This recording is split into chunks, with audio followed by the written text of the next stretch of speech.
Moi, je C'est suis ça. raconteuse d'histoire, en fait. Je raconte 500 fois la même histoire, de 500 façons différentes. Un bon booker, c'est quelqu'un qui est à l'écoute de son projet. Déjà, quand l'artiste a une certaine vision et toi, tu dis, bah, moi, je peux t'emmener là. Il faut essayer d'aller doucement vers une marge de progression. Donc, se dire, voilà, tu vas démarrer dans les salles de 100 places, 150 places. C'est aussi un travail de stratégie qui est intéressant aussi. De se dire, bon, attends, non, il faut que tu ailles plutôt jouer dans cette salle-là.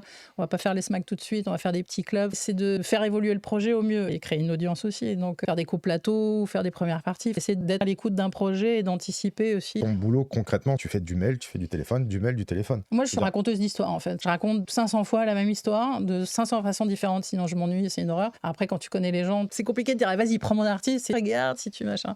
C'est de raconter une histoire un peu, c'est de l'emmener, puis de lui faire sentir que là, c'est le moment pour qu'il aille sur ce truc-là. Mais un programmateur, tu fais ce qu'il veut. Donc toi, tu es là pour lui faire un rappel, dire, bah tiens, regarde, l'artiste là, il est là à ce moment-là. Ah ouais, ok, tiens, ça match bien avec mon truc. Mais tu peux le tanner 52 fois. S'il sent pas lui dans son truc, dans sa Mmh. prog et tout, Puis il y a de l'affect aussi, j'ai l'impression. c'est un métier humain, hein. Il y a des gens avec qui tu t'entends bien, il y a des gens avec qui ça frotte un peu plus, mais du coup, tu as des petites familles, puis tu as des programmateurs que tu vas parler pendant une demi-heure et ça fait du bien, on va parler du métier, on va se marrer. Puis tu as d'autres où c'est